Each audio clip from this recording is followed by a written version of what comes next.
ডিম ছাড়া শুধুমাত্র গ্যাস ওভেনেই কড়াইয়ের মধ্যে তৈরি করে নিলাম নরম তুলতুলে ম্যাঙ্গো কেক।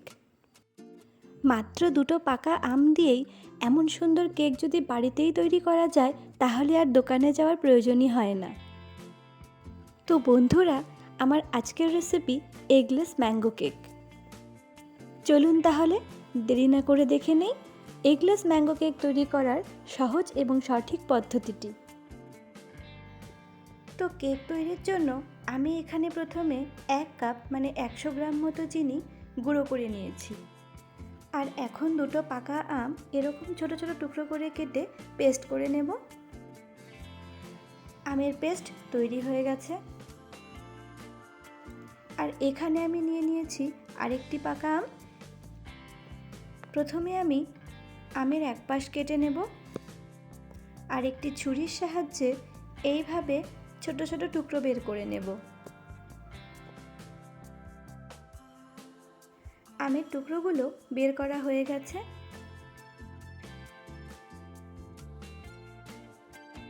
তো ব্যাটার তৈরি করার জন্য এখানে আমি একটি বড় পাত্র নিয়ে নিয়েছি এবং এতে দিয়ে দিয়েছি 4 টেবিল স্পুন রিফাইন্ড অয়েল। এখন গুঁড়ো করে রাখা চিনি এই ছাঁকনির মধ্যে দিয়ে একবার ছেঁকে দেব।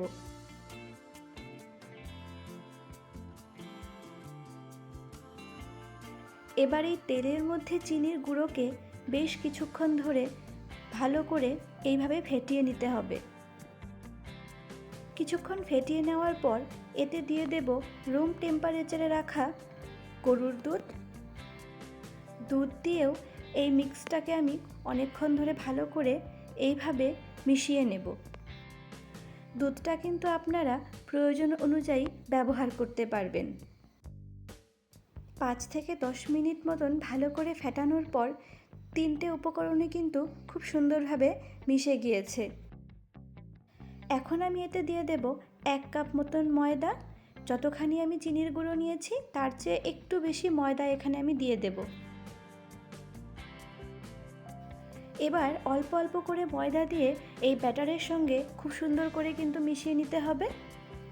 আমি সব কিছুকে আরও 5 মিনিট ভালোভাবে মিশিয়ে নিয়েছি। এখন এতে দিয়ে দেব আমের পাল্প।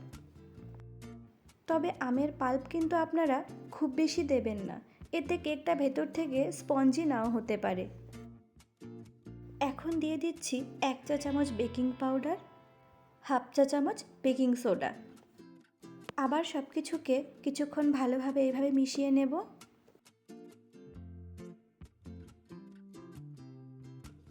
তো আমার কেকের ব্যাটার কিন্তু একেবারেই তৈরি। আর এখানে আমি কিশমিশ, কাজু বাদাম এবং কাঠবাদামের ছোট ছোট টুকরো করে রেখেছিলাম। এবার অল্প ময়দার গুঁড়ো এগুলোতে মেখে নেব যাতে এগুলো কেকের ভেতরে সেট থাকে। এবার ব্যাটারের মধ্যে ড্রাই ফ্রুটসগুলোকে দিয়ে মিশিয়ে নেব।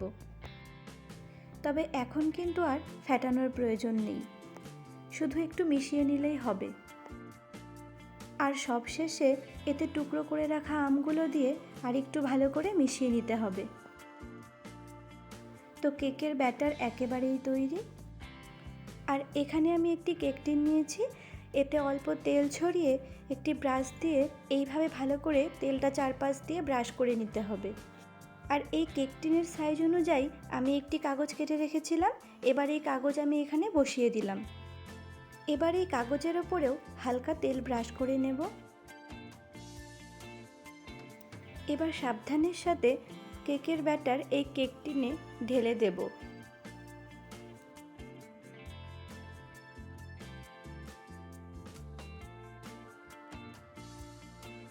এবার একটি কাঠির সাহায্যে এইভাবে দাগ কেটে দিলে ভেতরের এক্সট্রা হাওয়াটা বেরিয়ে যাবে।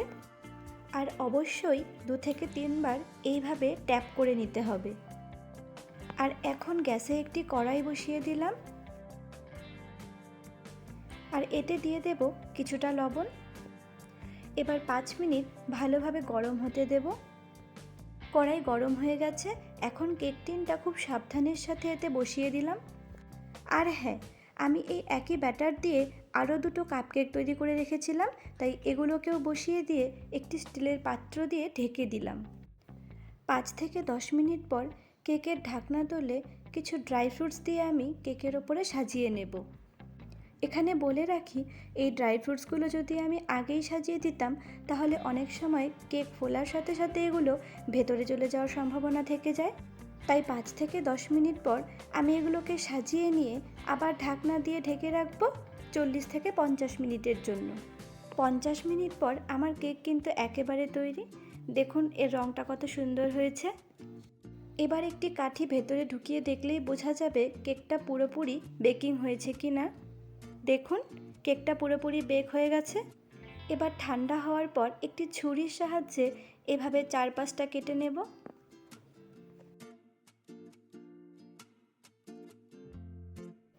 এখন এই কেক টিনের উপরে একটি প্লেট চাপা দিয়ে কেকটাকে উল্টো করে নেব,